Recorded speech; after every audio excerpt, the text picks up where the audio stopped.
Good morning, friends. In today's machine design session, we will take a topic force or load. What is force? The question arises, what is the force? Force is nothing but it is an entity when applied on a body. It continues into motion when not opposed. Another definition, in other words, you can say it is the interaction which, if not opposed, the body remains in motion. The definition of load. The load is defined as when it is applied on the member, it goes into the deformation. Deformation may be permanent or elastic. Depends upon the range. Now the classification of force or load.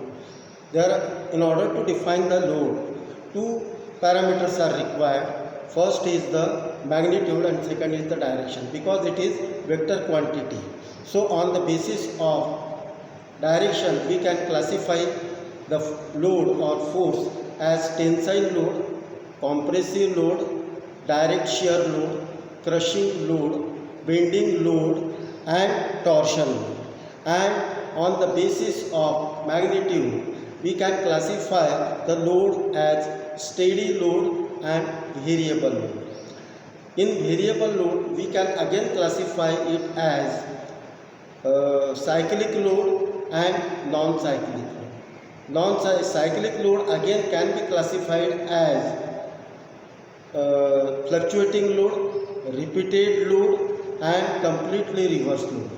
And in non-cyclic load, the load again can be classified as shock load and impact load. This is all about the classification of the loads. So let us see the chart.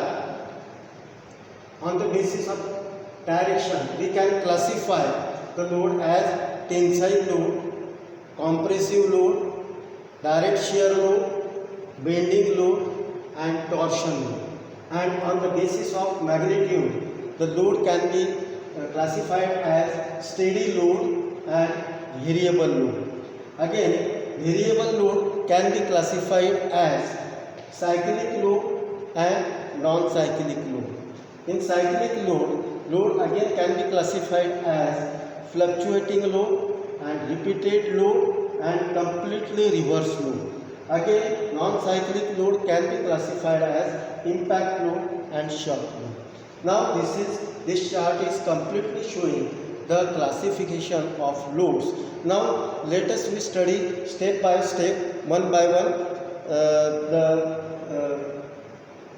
forces. Now we will study what is the tensile load.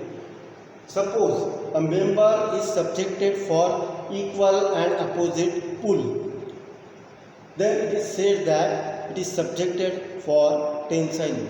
Suppose this is a member and this duster is a member and this is subjected for tensile load, means direction, the thumb indicates the direction of the load. Then I am pulling this duster, it is said that it is subjected for tensile load. These thumbs are showing the direction of load, equal and opposite pull. The duster is subjected for tensile load. The next is the compressive load. When the member is subjected for equal and opposite push, means suppose this is a duster, this is a member and this is subjected for equal and opposite push. I am pressing this. The thumb indicates the direction, the thumbs indicate the direction of load. Then it is said that it is subjected for compressive load. Now direct shear load. When member is subjected for two opposite forces which is parallel to the or tangential to the resisting area. Suppose this is member and I am applying the force like this. The arm indicates the direction of load. Another arm indicates the direction of load. Another load. And I am applying force in the direction of arm. Then it is said that it is subjected for direct shear load. It has tendency to shear up about this section. Means this load is tangential or parallel to the resisting area. Just see here, there force is applied in this direction, another force is applied in this direction, and it is parallel or tangential to the resist at section XX. So it is said that it has tendency to shear out about the section XX. This is the figure showing the after failure, shear failure, the force is parallel to the resisting area. Then it is said that it is subjected for direct shear load. The next is the bending load. Suppose beam is supported at two ends A and P load is applied, and it is said that this beam is subjected for the bending load. Means if load is applied at a certain distance from the support, this is the cantilever, and at cantilever the load is applied at the end of the lever. So this type of load is known as the bending load. Torsional load. Suppose this is a member and it is applied, the force are applied in such a way that the two forces are opposite to each other and acting at two parallel planes, means forming the couple. Means suppose this is a force acting at this plane, arm is indicating the plane, and another force is acting at this plane, arm is indicating the plane, and both are acting in opposite direction, forming the couple. Then it has tendency to twist the object, and then it is said that it is subjected for torsional load. The squeezing of the cloth is the best example of the torsional load. Now on the basis of magnitude, we can classify the load as steady load and variable load. In steady load, the magnitude of the load remains constant throughout the working time. Means this is the graph, this is load versus time.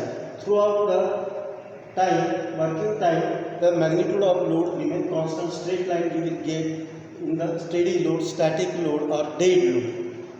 Variable load means the magnitude changing continuously. In variable load, the cyclic load and non-cyclic load. In cyclic load, what happens? The nature or the magnitude changes periodically, or after certain interval of time the load repeats, the nature of the load repeats, the forming the cycle. So it is known as cyclic load. In cyclic load, fluctuating load is there, repeated load is there, completely reverse load is there. Now in non-cyclic load means the nature of the load changes randomly. Means suppose impact, means falling of a body on a member causes the impact load, and shock load means combustion of fuel in IC engine, and during the expansion stroke the gases expands, causes the shock load on the top surface of the piston, that is known as crown. The crown or the top surface of the piston is subjected for the shock load in case of expansion stroke. So these are the examples of the shock load and impact load. Suppose you are throwing a stone, means on any member, that is, or falling of the body, that is the impact load. So in this lecture we have studied what is load, what is the definition of load, the classification of load. The load can be classified on the basis of magnitude and direction. On the basis of direction, it can be classified as tensile load, compressive load, crushing load, and bending load and torsion load.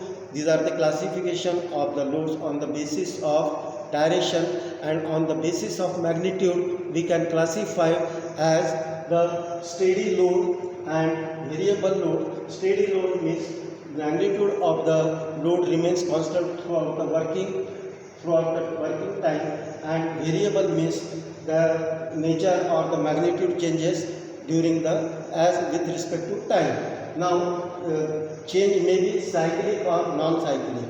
In non-cyclic, the nature changes periodically after certain duration of time. The nature of the load repeats, hence it is known as cyclic load.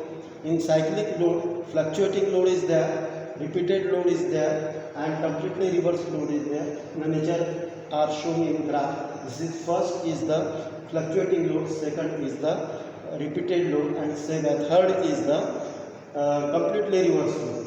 Now, non-cyclic. In non-cyclic, impact and shock load. Here, the nature of the load is positive and negative, completely reversed load. And in non-cyclic, impact load and shock.